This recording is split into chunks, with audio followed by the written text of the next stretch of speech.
भारत पाकिस्तान तणावाच्या पार्श्वभूमीवर उद्या संपूर्ण देशभरामध्ये मॉकड्रिल घेतलं जाणार आहे. नाशिक जिल्हा प्रशासनाच्या वतीनं देखील या मॉकड्रिलची तयारी सुरू करण्यात आलेली आहे. उद्या नाशिकमध्ये देखील ज्या पद्धतीनं आता केंद्र सरकारकडून ज्या पद्धतीनं निर्देश दिले जातील त्यानुसार सायरन वाजवले जातील, ब्लॅकआउट देखील केला जाईल. आपण आता इथे आहोत नागरी संरक्षण दलाच्या कार्यालयामध्ये आपण या ठिकाणी आहोत. उद्या जे मॉकड्रिल केलं जाणार आहे त्याची पूर्वतयारी या ठिकाणी सुरू करण्यात आलेली आहे. ज्या सायरन वाजवले जाणार आहेत त्या सायरनची देखील देखभाल दुरुस्ती त्याचे एक हे घेतलं जात आहे, ट्रेनिंग घेतलं जात आहे, त्याची चाचपणी केली जात आहेत. नाशिक शहरामध्ये साधारणपणे 9 ठिकाणी हे सायरन वाजवले जातील असं सांगितलं जातं.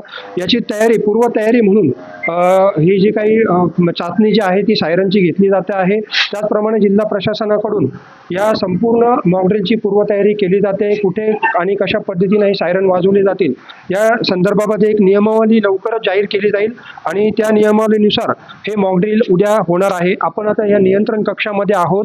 या ठिकाणी अधिकारी या संदर्भातली पूर्वतयारी या ठिकाणी केली जाते आहे आणि केंद्र शासनाकडून ज्या पद्धतीनं नियमावली ठरवली जाईल, जे निर्देश दिले जातील त्या निर्देशाप्रमाणे हे मॉकड्रिल केलं जाईल.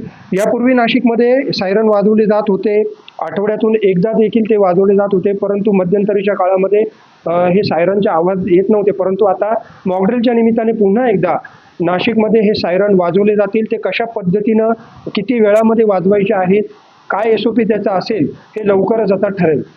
माय महानगरसाठी मनीष कटारिया, नाशिक.